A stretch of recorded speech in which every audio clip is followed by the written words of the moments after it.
everyone, this is Dwight Braswell. I build and facilitate new hire sales training programs for startups, and this is New Hire Sales Training 2.0.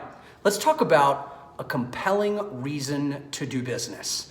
Look, the number one reason why we're getting objections, why the deals are stalling, is because we have not established and mutually agreed upon a compelling reason to do business with our prospects. So how do I do that? Well, very simply, I call it the 6 P's of discovery. Way at the very beginning of the call, I want to uncover 6 key things in order to, at the very end of my discovery, I can say, okay, look, it sounds like we've got a compelling reason to do business and it's X. Would you agree? Yes, absolutely. So let's dive right into the 6 P's of discovery. P number 1 is the person of influence. We all know that we need to be talking to the decision maker. Now, if the decision maker is not available, never available, there's a group of decision makers. We can also talk to the person of influence. So for example, in my business, I don't have to talk to the CEO. I can talk to a sales manager. I can talk to an influential sales director, VP, etc., who can guide me through the process and get me to the end zone. So we're looking for, number 1, the person of influence, whether that's the decision maker, the group of decision makers, or even a person of influence that can help us navigate. P number 2 is position. Once I have found this person of influence and we are engaging in a conversation, the first thing I need to establish is the current state. What are the circumstances? What's the situation? What is happening right now? What is your current position? I usually like to think of it as my past and my present, right? So whatever it is that is the issue at hand, whether it's new hire sales training, or it's hotels, or it's insurance, it doesn't matter what your product is, I need to establish and really understand what is going on in your world right now. So I might ask questions like, how long have you been in business? What are you currently doing with X? Who do you currently use for Y? What do you like about it? What do you dislike about it? All of these are part of my current situation. What is happening on the ground level right now? Once I have that established, I move into my 3rd P, which is pain. Now I want to uncover what is like holding me back. What is keeping me up at night? What are the challenges that I am facing on a day-to-day basis that is top of mind? So I always think about it as a pebble in my shoe, and I want to dig into what that pebble looks like, feels like. I want to know the consistency of it. Are there blisters that it's causing? How do you like to walk with it? What happens if you don't get rid of that pebble? I want to really dig into the pain and uncover what are the top challenges this quarter. Okay, what's holding you back? Why do you think that's happening?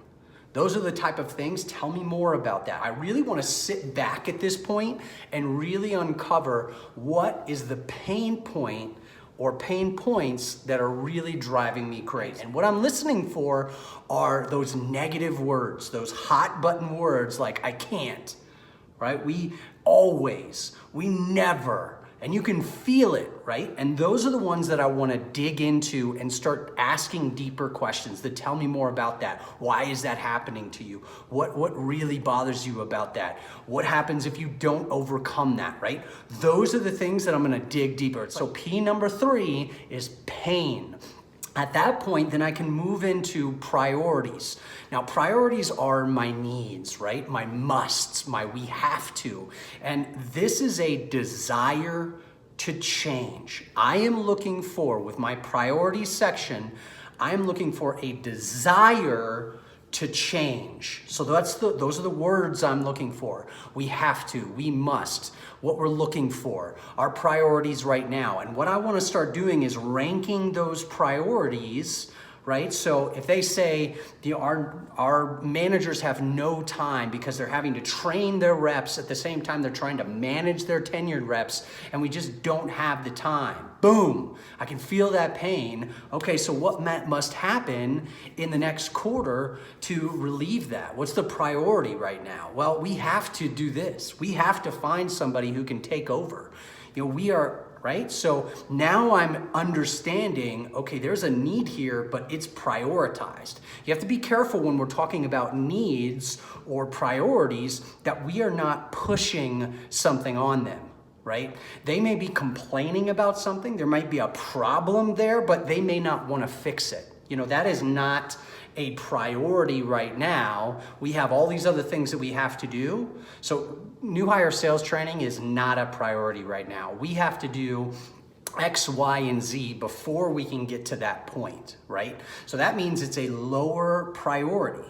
Now, if in my mind, I'm like, no, that's the top priority, then I'm gonna keep on pushing, right? And that's where objections will come. That's where a deal will stall. So what I need to know is where are my priorities, and then I want to rank them and really fully understand, okay, so what you're saying is you guys right now have to do this.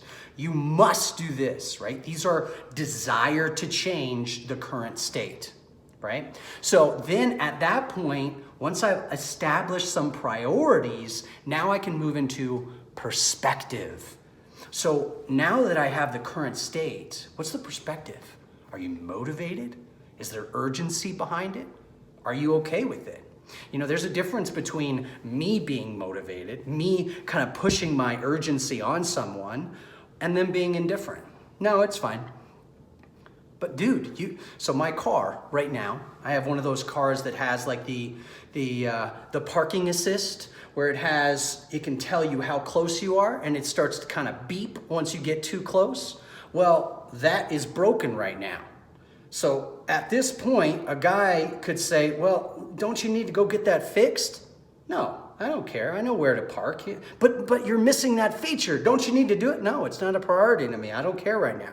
That perspective is so important when you're talking to somebody about their business or about your product, because it may be a priority in your mind, but to them, the perspective is, eh.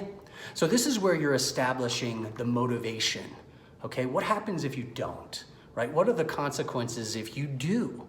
What happens if you continue on doing what you're doing now? Okay, what's gonna change if you don't make a change right now? How are you gonna get to X goal? You just told me you needed to get to here, but yet you're doing the same thing that you're doing over here. How's that gonna, how are you gonna close that gap? So you're trying to understand what the perspective is so that you can really be on the same page with their motivation level. And then finally, my 6th P is the plan, right? What is their plan? Have they already established, hey, we've got a plan for this? New hire sales training. We've already brought somebody else in. That immediately disqualifies them. I don't need to speak with them anymore about their I don't need to recommend or move into closing or move anywhere forward. There is not a compelling reason to do business because they already have the plan in place. It's already executed. They are happy with it. Boom, I'm out.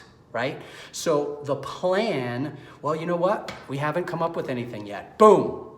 Compelling reason to do business. Well, we've got a few things in place, but it's really not working out. That plan sucks. Boom, compelling reason to do business. So once I've established my 6 P's of discovery, at that point, I can now say, it sounds like there's a compelling reason to do business here.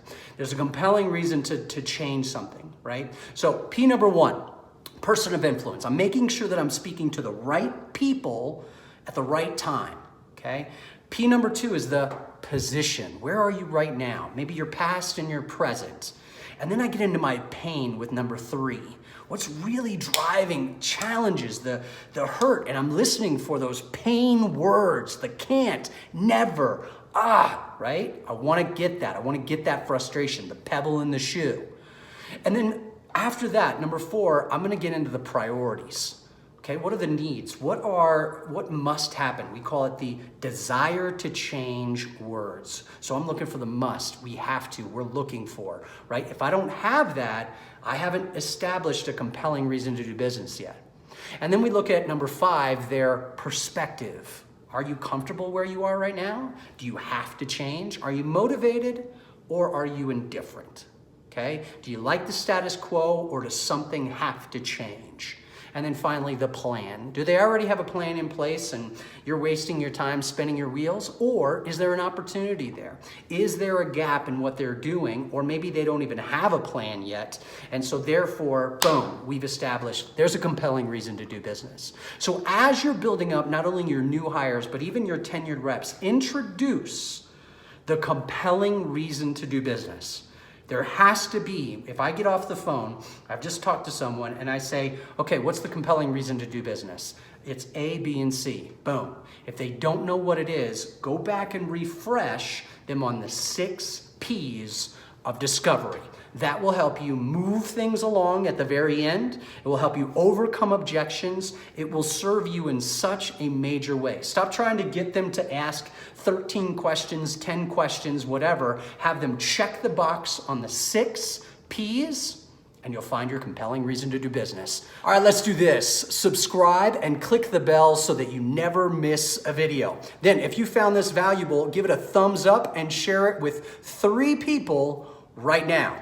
And then I love feedback and questions. So go ahead and leave your comment down below and I will respond personally as fast as I can. Again, this is Dwight Braswell. This is New Hire Sales Training 2.0.